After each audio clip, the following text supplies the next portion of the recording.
Hello. It is week 17, and for me, last week was my biggest week of the training.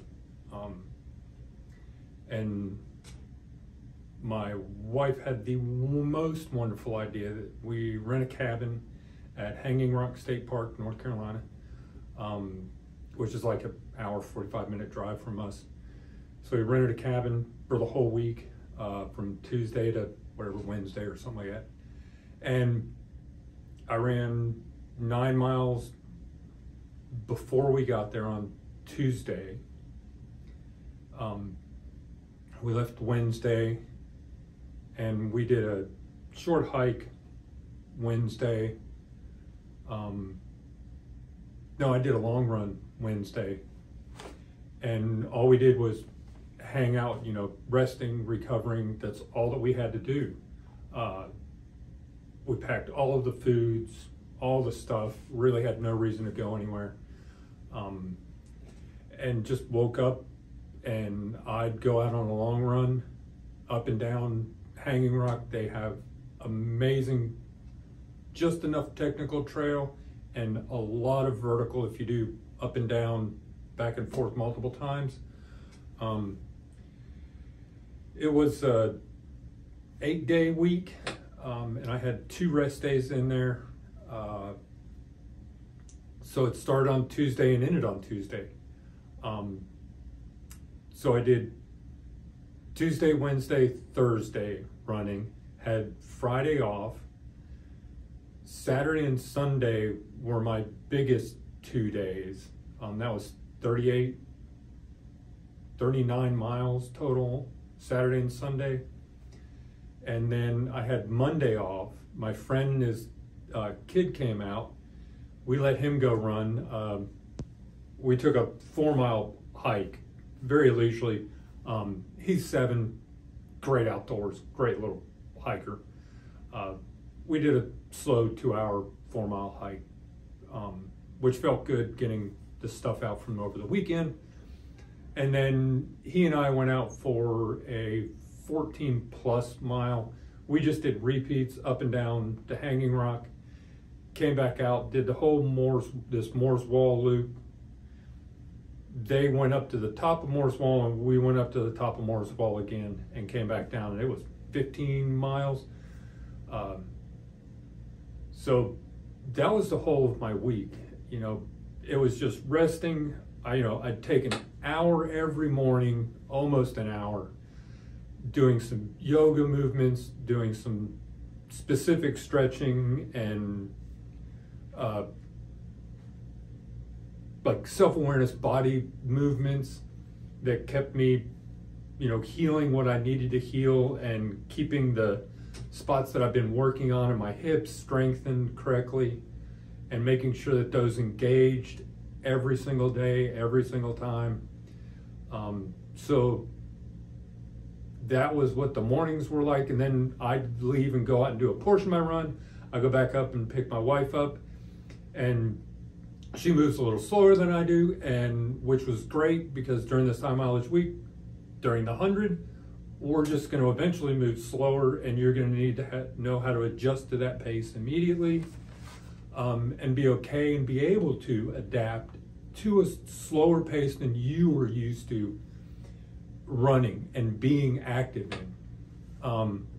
So we got in tons of great hiking and gentle flowing, running when we can, and she'd just be the ultimate pacer, as she was and will be for my event at Rim to River, from 80 hopefully to the finish. That's where she should be. She just, okay, it's time to run, and you just, okay, let's run. And most of the time I'm in front, and I know how to set a pace that's comfortable for her and myself, which became easier as the week went on, and I just became more physically battered and more physically drained. The beds were terrible. They had springies in them, and you just felt like this. I got a bruise on my chest from one of the spring lines in the bed. It was just horrible. And then we, come back home and I'd do more stretching. We'd go lay down, eat immediately afterwards, go to the creek and lay in the creek up to here for like 20 minutes. And this is a spring-fed cold creek.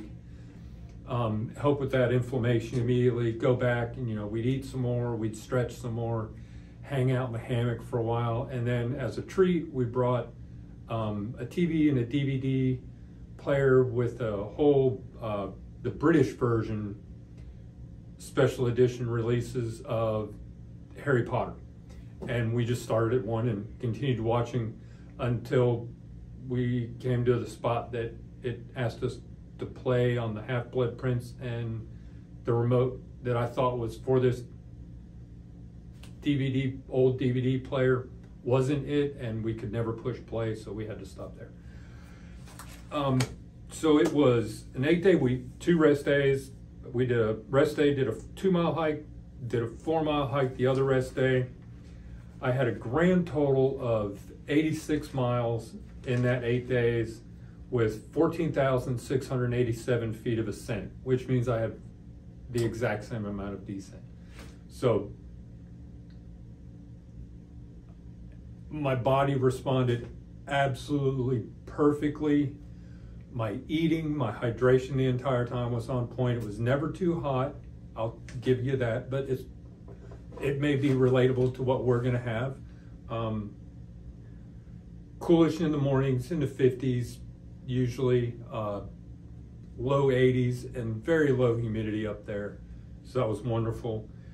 That is the biggest block I've run since 2017, when I was training for the Great North Walk in Australia. I think I did 82 miles, and that was over a 9-day period. So I've got little painful bits, nothing to write home about. After this push, I'll accept a little strain here and there, but I always had the energy. I could always move as fast as I felt I needed to.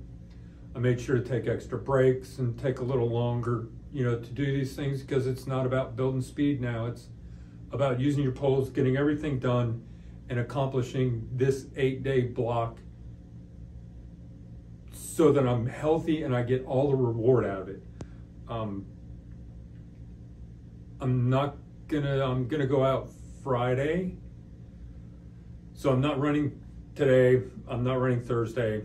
I'll go out Friday morning and do a gentle hike, probably get in like maybe 3 miles of like literally just a slow hike, not build up anything, just more or less get in 3 miles of movement. And then probably do, an hour and a half Saturday and an hour and a half on Sunday. However many miles I get in, 6, maybe 7, depending on who I go out with. And that'll be the end of this week. So I'll probably be looking at 15 additional miles by the end of the weekend. I told you I'm gonna get to a video probably later this week. I'll send out another video with all the gear, and I'll just give a quick run through. I'll try to figure out how to do all the links to all the things. This is all still new to me, getting this. I think we're really lucky that we're getting away with this event after the hurricane tore up Western North Carolina. I'm really thankful it didn't tear up our race. There's a lot of people who aren't getting to do their events because of that. I hope everybody's doing well. I hope you're taking care of yourself. I hope you've taken care of yourself. Now's not the time to go out and start new things. Stay away from doing shovel work. I had a friend roll his ankle out there, let's plant stuff, and he stepped on the shovel wrong. And he wound up having to not do anything for 3 weeks. And he finished his event. It just wasn't happily as pretty as he probably could have done. So let's watch ourselves on the things we're going to get into, because, weird things happen. Don't do any off sports. Now's not the time to go pick up pickleball. because your friend says, hey, you got time. Don't do it. Go stretching, go out, do some yoga. I'm scheduling my massage for next Wednesday, work all that stuff out. I've got 2 more exercise workouts planned, and I might follow up with my PT just to, you know, go through and make sure I'm moving correctly and everything's working on all of the things we've been working for the last 17 weeks. I cannot believe I'm here. I cannot believe I got through this week. It's hard to imagine that all of that work that has led up to right now, like, worked. You know, you just do these things. Most of us just right out of the top of our head, whatever, we're doing these things. We're going to give it our best guess and get the help we need where we think we need to get it. It's working. So happy. I'm super proud of myself. I'm super, super happy. I cannot thank my wife enough. She is the most dedicated person to me being able to be in this sport. She makes sure that, you know, we get the proper nutrients, we get nourishment, you know, just makes jokes that I saw that the card, you know, you spent $46 here or something like that, ridiculous. But she knows that there's a $46 that I'm investing in this silly thing that I'm doing, and it's okay. Yeah, now it's just cleaning all the gear. You know, I went through and cleaned out my bladder really, really good.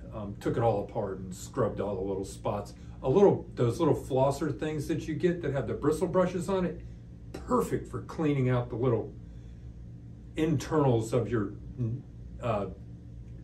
hoses and your into your bottle things. Anyway, there's some words of advice. Continue reading up and learning more about the race and the event and where things are. Start your planning process now. You know, I'm gonna go this week I'm gonna clean out the spare bedroom bed and start laying out all the things that I wanted to have at my race, because I'm not gonna use a lot of them right now. Charge all your batteries now while you're thinking of it, all those good things. Just start going down your checklist. Make sure you've got things on a checklist. If you haven't done this before, start writing down a checklist of things. There's plenty of places out there to find checklists on things you should have for 100. You should have trained with most of them. Just write all those things down. Super proud of all of us getting here. Thank you for the people who've liked. Thank you for the people who've followed me along on this. I'll shoot out a couple more videos. There's only 3 weeks left, for crying out loud. Have a good one. Bye, y'all.